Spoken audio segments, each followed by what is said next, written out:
كل نفس ذائقة الموت۔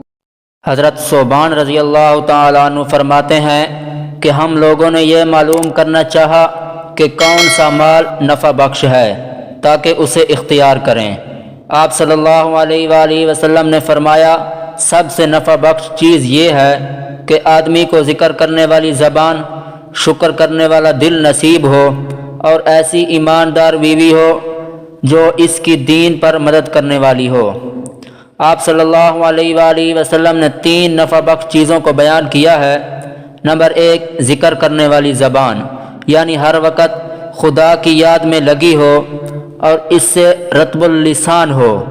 مطلب یہ ہے کہ ہر وقت خدا کی یاد میں، کبھی نماز میں، کبھی تلاوت میں، کبھی درود میں، کبھی استغفار میں، کبھی سبحان اللہ الحمدللہ میں جاگتے ہو تو خدا کا ذکر، سو رہے ہو تو یاد خدا میں، بازار میں ہو تو خدا کا ذکر، جب دیکھو زبان یاد خدا میں لگی رہتی ہے۔ اس کی بڑی فضیلت ہے۔ یہ اللہ کے اولیاء اور مقرب بندوں اور اہل جنت کی پہچان ہے۔ جب کثرت سے ذکر کی عادت ہو جاتی ہے تو جسمانی کام رکاوٹ نہیں بنتے کہ وہ ادھر کام بھی کرتے رہتے ہیں، ادھر زبان ذکر خدا میں مشغول رہتی ہے۔ اے ماؤں اور بہنوں، تم سے بھی ہو سکتا ہے کہ کھانا بھی پکاتی رہو اور گھر کا کام بھی کرتی رہو اور زبان ذکر خدا میں مشغول رکھو۔ نمبر 2، شکر کرنے والا دل۔ شکر سے نعمت میں اضافہ ہوتا ہے۔ شکر کا مطلب یہ ہے کہ خدا کی دی ہوئی نعمت، صحت اور مال کو خدا کی نافرمانی میں نہ خرچ کریں، گناہ کے اسباب نہ اختیار کریں، یہ بھی ناشکری میں داخل ہے۔ نمبر 3، جو اہم چیز ہے وہ ہے ایماندار بیوی۔ ایسی بیوی ہو جو شوہر کو اس کے آخرت اور دین کے امور میں اعانت کرنے والی ہو۔ مثلا شوہر جماعت میں جائے یا پھر دین کا کوئی کام کرے یا پھر مدرسہ میں پڑھائے تو وہ اس کے مقابلہ میں دنیا کی جانب مالی فائدہ دیکھ کر نہ اکسائے اور اسے نہ کہے کہ اس میں مالی پریشانی ہوتی ہے، اس کو چھوڑ کر دنیا کا کوئی کام کرو۔ بہت سی عورتوں کو دیکھا گیا ہے کہ شوہر مدرسہ میں مدرس تھا، یعنی مدرسہ میں پڑھاتا تھا، کم تنخواہ ملتی تھی تو اسے چھڑوا کر دوسرے دنیاوی کاموں میں لگا دیا تاکہ زیادہ مال ملے، یعنی زیادہ پیسہ ملے۔ مثلا دکانداری میں لگوا دیا یا پھر بیرون ملک بھجوا دیا۔ یہ اس کے دین کے خلاف مدد ہے۔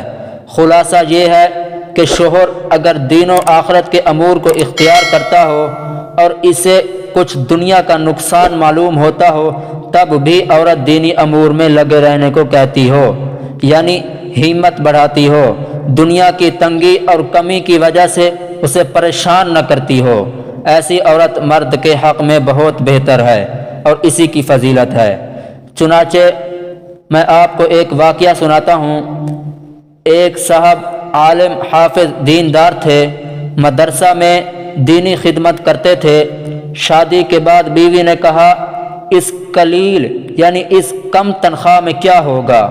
فلانی عورت کو دیکھو کس طرح عیش و عشرت کے ساتھ رہتی ہے، فلاں گھر کو دیکھو کس قدر فراوانی میں ہے، فلاں کو دیکھو تجارت یا دکانداری یا بیرون ملک کام کرنے کی وجہ سے کس قدر خوشحال ہیں، کس قدر کھانے پینے اور اسباب کی راحت ہے۔ چنانچہ اس نے اپنے شوہر کو دین کی خدمت سے ہٹا کر دنیاوی کام میں لگا دیا تاکہ دنیا کی فراوانی حاصل ہو۔ ایسی عورت بہتر نہیں کہ اس نے آخرت کی راحت کے مقابلہ میں دنیا کی چند روز زندگی کی راحت کو ترجیح دی۔ اسی طرح اس کا یہ بھی مطلب ہے کہ نماز، روزہ، صدقہ خیرات میں شوہر کی اعانت کرتی ہو۔ مثلا شوہر ذرا ڈھیلا یا سست ہو تو اسے تاکید کرتی ہو، نماز کے لیے اٹھا دیتی ہو، تبلیغی دینی امور میں رغبت دلاتی ہو۔ مدرسہ مسجد اور غریبوں کے تعاون میں اسے اکساتی ہو اور تاکید کرتی رہتی ہو تو ایسی عورت شوہر کے حق میں نفع بخش ہے کہ اس عورت کی وجہ سے شوہر کی آخرت بن رہی ہے، جس کی وجہ سے اس کا ثواب اس عورت کو بھی ملتا رہے گا، نیکی ابھارنے والے کو بھی نیکی کرنے کی طرح ثواب ملتا ہے۔ چنانچہ بڑی خوش نصیب ہے وہ عورت جو اپنے شوہر کی دین پر، عبادت پر مدد کرے، نمازوں کا ترک ہو یا سست ہو تو نمازوں کی پابندی کی ترغیب دیتی ہو، اس کے کپڑے پاک صاف رکھتی ہو، وضو اور غسل کا اہتمام کر دیتی ہو کہ وقت پر سکون سے نماز پڑھ لے۔